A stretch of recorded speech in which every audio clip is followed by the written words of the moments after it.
when you're learning a language, there's this point you hit. It's like, okay, I know the words, I get the grammar, mostly. Mm.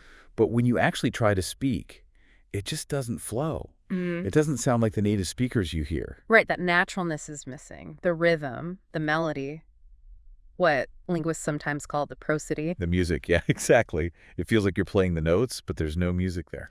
And that music, the intonation, the stress patterns, how sounds link and change in real time, that's often the biggest hurdle to sounding truly fluent.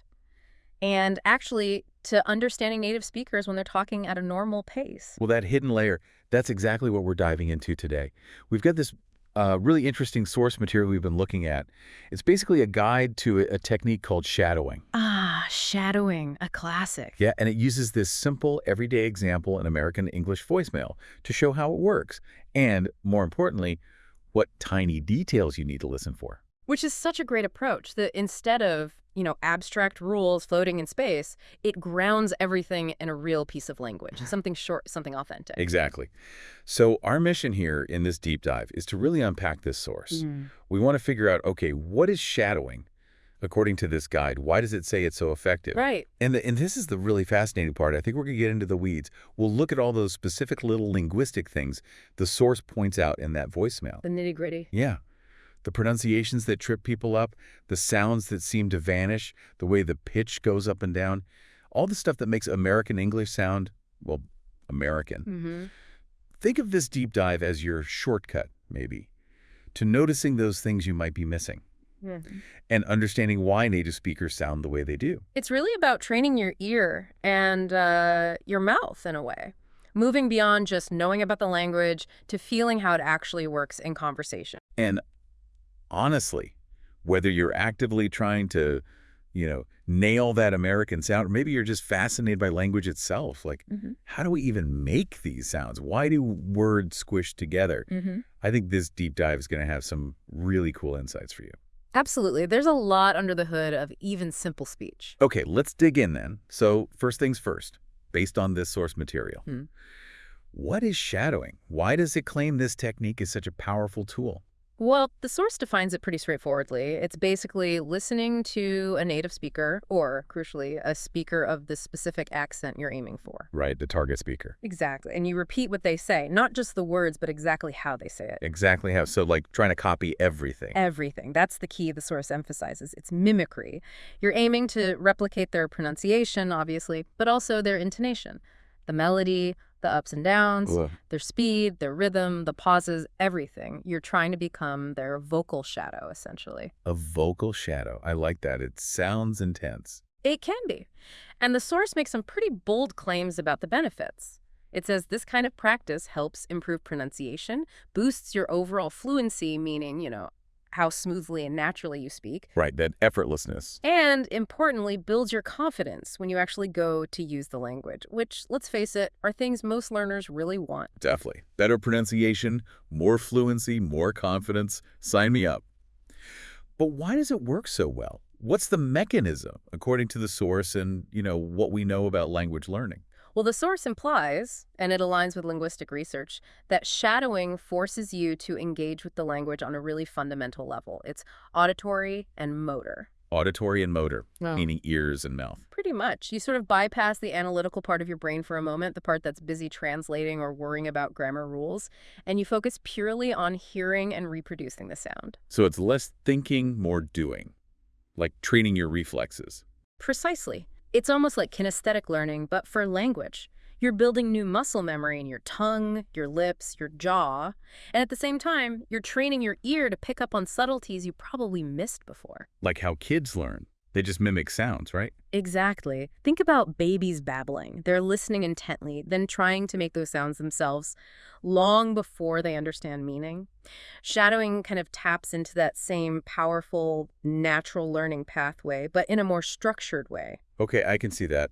By focusing just on the sound, you're forced to notice the little details, how it's actually said, not just what the dictionary says it should sound like. Right. You start to really hear things like syllable stress, which words get emphasized in a sentence, how words blend together phenomena like linking and reduction.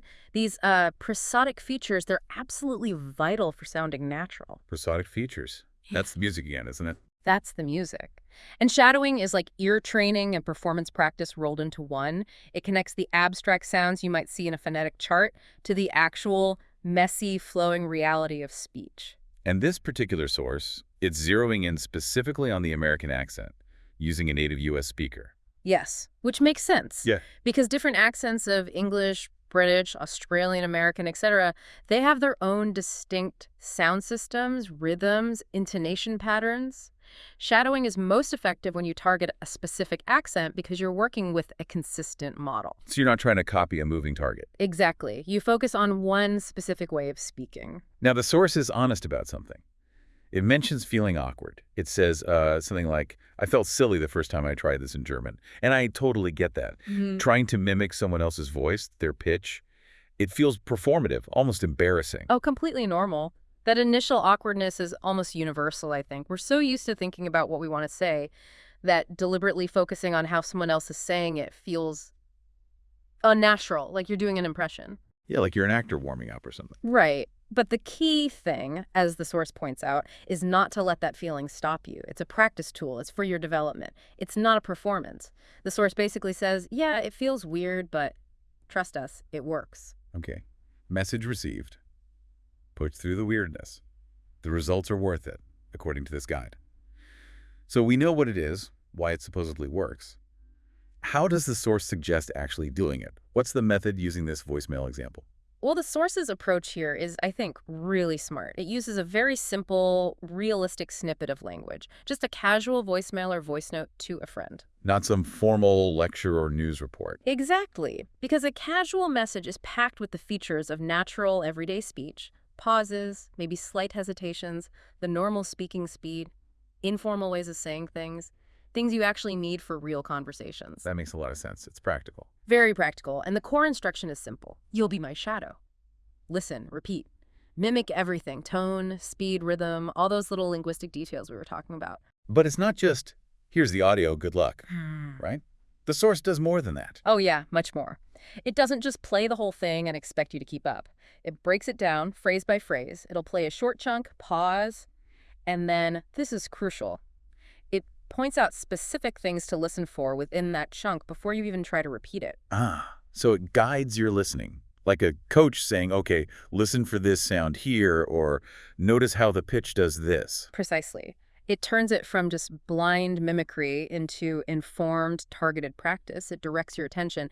Hey, notice how this sound disappears, or listen to the melody on this phrase. Then, after highlighting the feature, it gives you the space to repeat that specific phrase, trying to incorporate what you just learned. So it's like getting the answers before the quiz. That seems much more helpful than just trying to catch everything at once. Definitely. And the source also explicitly mentions, feel free to pause, refers to its own format, maybe a video pause, and practice a phrase over and over if you need to. So you control the pace. If one bit is tricky, you can loop it. Exactly, because some sounds or patterns will naturally be harder for you depending on your first language and what you're used to. Being able to isolate a difficult phrase, listen, repeat, listen, repeat. That's how you build that muscle memory until it starts to feel more automatic. This whole method, the realistic material, breaking it down, pointing out specific features, letting you pause and practice it, sounds really effective. It makes tackling the complexity of real speech seem manageable. It really does. It takes something that can feel overwhelming, the continuous stream of native speech, and dissects it into learnable components. And by focusing on those specific features the source highlights, your practice becomes super targeted. You're not just vaguely trying to sound better, you're actively working on incorporating specific native-like patterns. Okay, I'm sold on the method. It sounds solid. But now we get to the really juicy part, for me anyway, part 3. The deep dive into the actual details the source pulls out of that American English voicemail. This is where we get the secrets, right? Absolutely. This is where the source uses that simple voice note as a kind of living laboratory. It showcases all these linguistic phenomena that are everywhere in casual American English, but often fly under the radar for learners. These aren't weird exceptions. They're the standard way things work in natural connected speech. Okay, let's start right at the beginning. The voicemail in the source starts with, hey, it's me. What does the source point out there? Intonation. It specifically notes that the pitch isn't flat. It goes up slightly on hey, and then it comes down at the end on me. Hey, up, it's me. down. A little up and down curve, like a little musical phrase. Exactly. And the source encourages practicing that specific contour.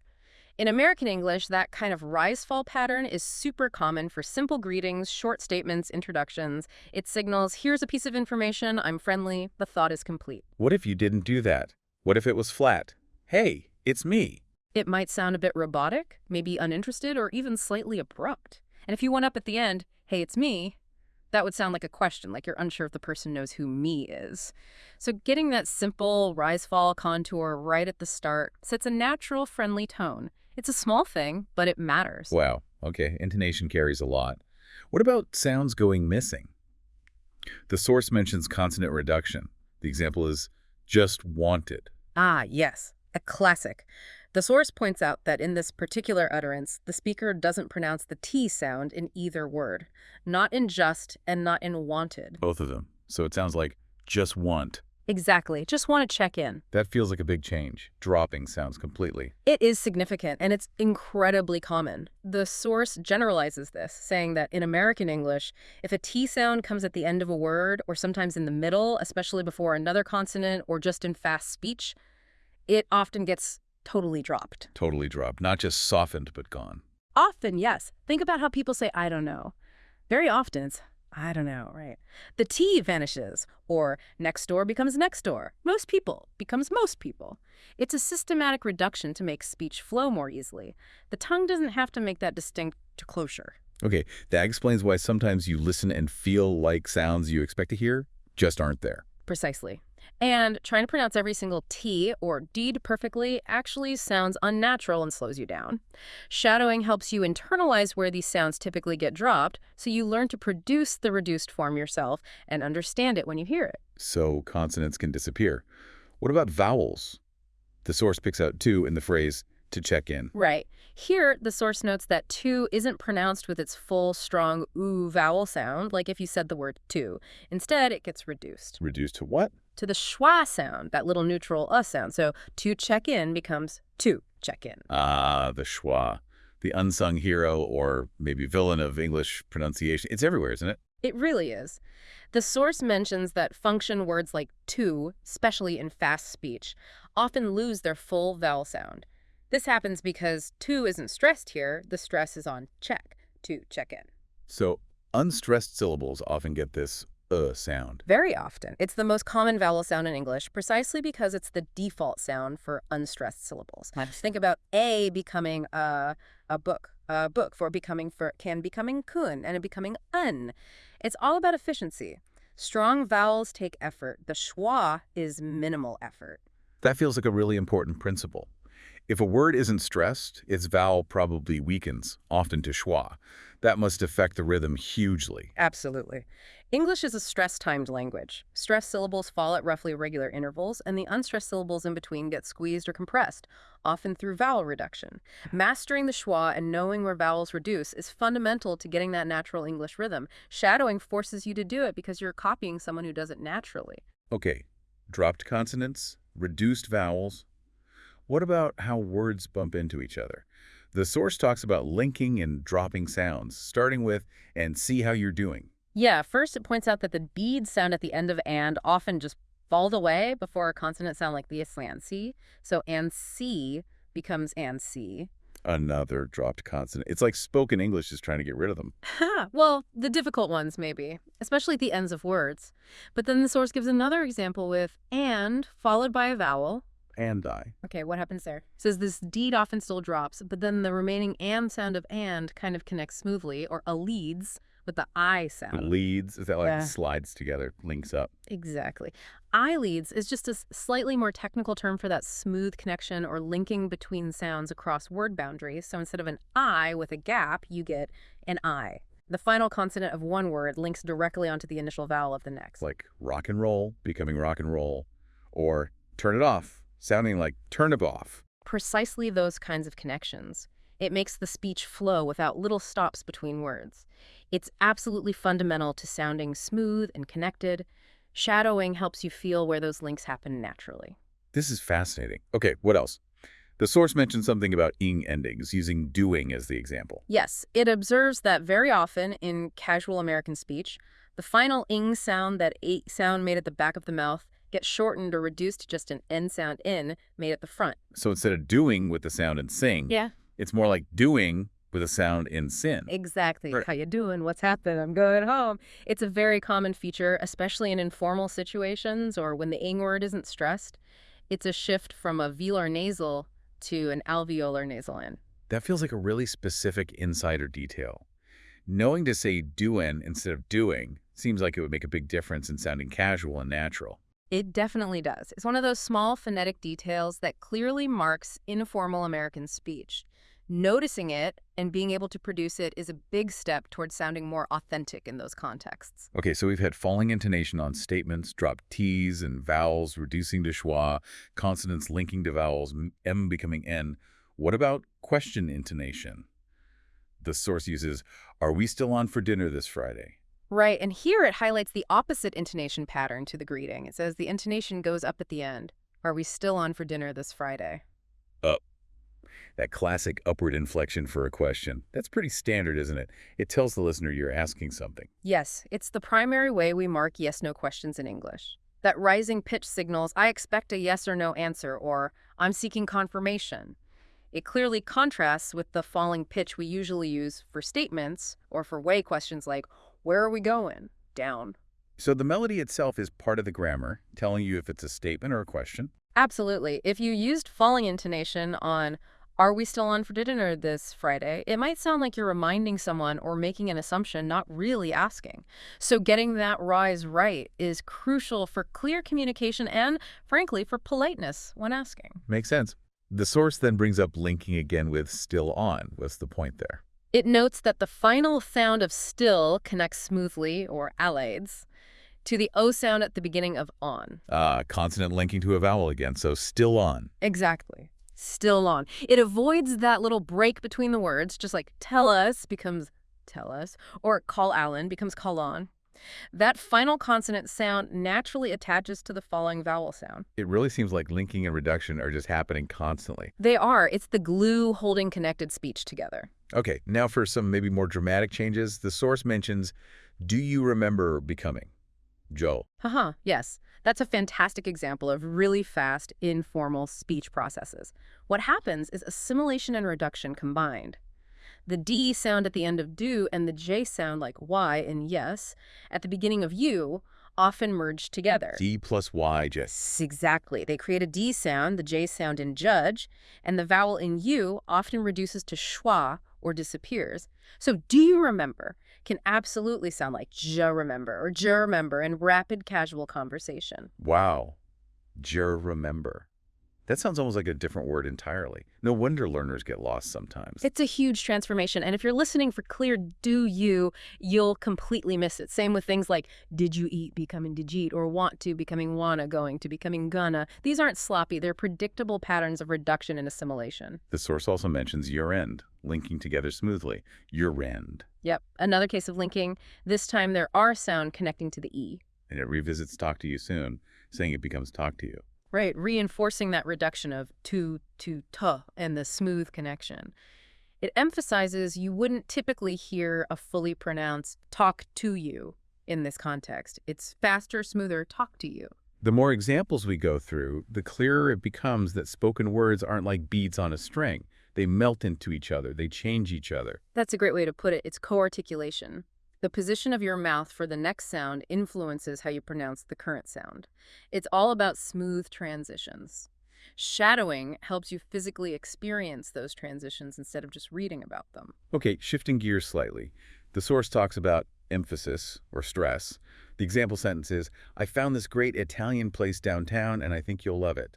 What's highlighted there? It points out that the speaker naturally puts more emphasis on certain words. Great, Italian place downtown and love it. Why those words?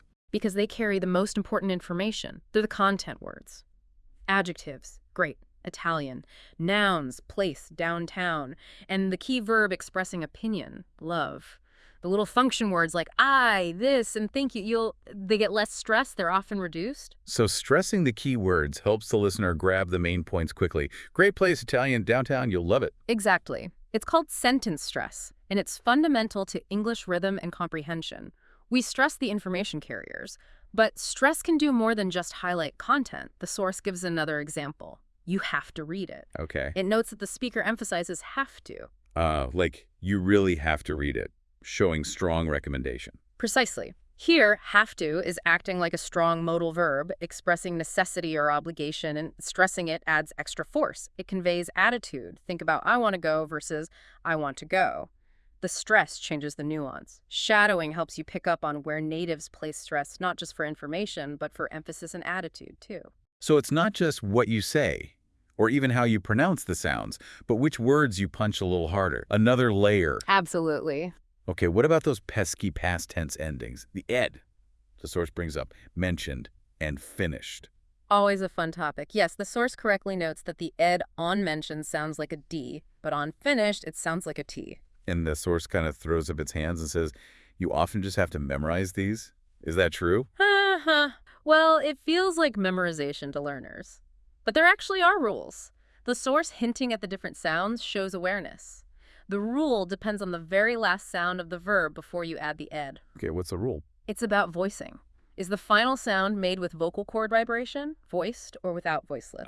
Rule 1, if the verb base ends in a T or D sound already, like want or need, the ed adds a whole syllable, sounding like ed or D, wanted, needed. Got it. Adds a syllable. Rule 2, if the verb base ends in any other voiceless sound like P, K, F, S, C, H, the EA sounds like T.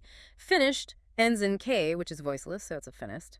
Asked ends in K, voiceless, so esked. Laughed ends in F, voiceless, so left. Okay, voiceless sound plus evi ocus dest. Rule 3, if the verb base ends in any other voice sound like BG, VZ, like in measure DJ, or any vowel sound, or sounds like L, R, M, N, is the E, sounds like D.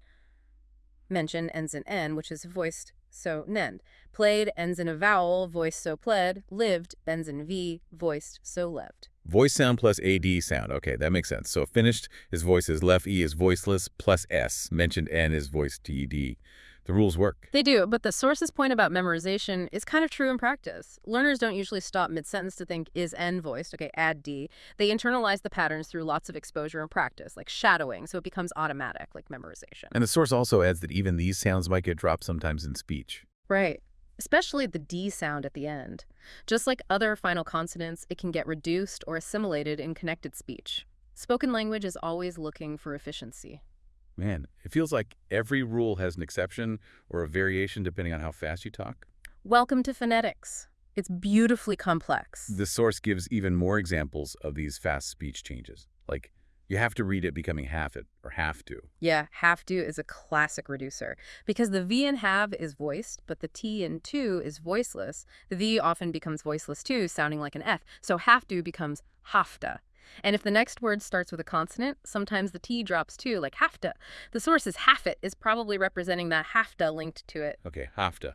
And let me know, becoming lemmy. Standard reduction. The T in let drops before the M, and me reduces, let me know. Super common. Give me a call becomes gimme. Yep. Another one that's almost like its own word now in informal speech, gimme. And back to talk to you, reducing to talk to you. Exactly, reinforcing that common to reduction and linking pattern. These examples, hafta, lemmy, gimme, talk to you. The source uses them perfectly to show these aren't mistakes. They're features of fast, informal American English. Predictable shortcuts. They're like the contractions don't or can't, but happening even more dynamically in speech. Understanding these must be key to understanding native speakers. Absolutely. And key to sounding more natural yourself. If you always say, let me know very clearly, it marks you as non-native or perhaps overly formal. Okay, one last detail from the source's breakdown. Intonation again, but on a tag question at the very end, when you get a chance. Okay, it says the okay has a rise in intonation. Yes. Tag questions like, isn't it? Right. Oh, okay, added onto a statement or request can have different tunes. A rising pitch on okay here typically signals genuine checking or seeking confirmation. It softens the request, give me a call, and invites the listener to agree or acknowledge. Is that all right with you? So what if it went down? Okay, down. A falling pitch on a tag often implies the speaker is more certain, maybe just stating something they expect the listener to accept. Or it could sound a bit more like a gentle instruction rather than a request needing confirmation. Compare, you're coming right, rising, checking. versus "you're coming right, falling" sounds more like a statement expecting agreement. The intonation adds that subtle layer of attitude or expectation. Wow. Even on a tiny word like okay, the pitch matters that much. Yeah. It really drives home how much communication happens beyond just the words themselves. It truly does. And these are exactly the kinds of subtle, crucial features that shadowing, as described by the source, helps you tune into and eventually reproduce. You're learning the whole package deal of spoken language. This whole section, digging into the specifics the source highlights, it's been incredibly revealing. It shows there's this whole intricate system operating just beneath the surface of what sounds like simple, casual chat. It really underscores that spoken language operates by its own set of rules, phonetic rules, rhythmic rules that are quite different from the prescriptive rules of writing. Fluency means mastering this spoken system. So let's pull this all together now in part 4. The source doesn't just list all these cool phonetic details for fun. It integrates them back into the shadowing practice, right? After breaking down the intonation, the dropped sounds, the links, the stress, all of it, what does it suggest you do next? It suggests you go back and shadow the entire voicemail again. But this time, you're armed with all the specific knowledge. You're listening for the dropped T's, you're anticipating the schwa, you're feeling the rise and fall of the intonation. So the analysis informs the next round of practice. You're not just blindly mimicking anymore, you're consciously trying to incorporate those specific features you just learned about. Exactly. You've dissected the music piece by piece. Now you try to play the whole tune, applying what you learned about the notes, the rhythm, the dynamics. And the idea is that by doing this repeatedly, listening, noticing the details, then trying to replicate them through shadowing, as the source implies, these things start to become automatic. That's the goal. Repetition builds the motor patterns. You're training your articulators, your tongue, lips, jaw to make these sounds and transitions smoothly and accurately without conscious thought. It's how conscious understanding, okay, drops here, gradually transforms into unconscious skill. I just want it naturally. Moving from knowing about it to just doing it. Precisely. And presumably getting these details right, even the tiny ones like the N in doin' or the rise on okay, that's what really contributes to sounding more natural. And that, in turn, must be a huge confidence booster, which was one of the key benefits the source mentioned. Without a doubt. When you start to hear yourself producing sounds and rhythms that genuinely echo native speakers, your confidence soars. You feel less hesitant, less worried about being misunderstood or sounding foreign. It frees up mental energy to just focus on communication. So yes, mastering these nuances directly feeds into that increased fluency and confidence the source promises. This whole deep dive, guided by the source's focus on shadowing and its breakdown of this voicemail, it really hammers home the value of super close listening and the power of mimicry when it's guided by that kind of detailed awareness. It shows that really understanding spoken language goes way beyond vocabulary and grammar. You have to get intimate with the sound system itself, the phonetics, the prosody. That's where the key to unlocking high-level fluency often lies. So as we wrap up this exploration of shadowing and the really granular details of American English pronunciation from our source material, it definitely leaves you with something to chew on, the next time you're listening to someone talk. Yeah, maybe consider this. Just how much intricate, hidden structure is packed into everyday, casual speech. All those reductions, links, intonation shifts, they're not mistakes or laziness. They are the highly efficient, systematic features of the spoken code. And it makes you wonder, what other subtle cues or patterns are we completely missing if we only listen for the words? If we don't train our ears to catch the how as well as the what? And maybe the deepest question to ponder. Does paying really close attention to how something is phrased, the precise tone, the rhythm, the specific points of emphasis, does that sometimes fundamentally alter the meaning of what's being said? Something to think about on your own language journey. And maybe, just maybe, a good reason to try listening a little more like a shadow yourself.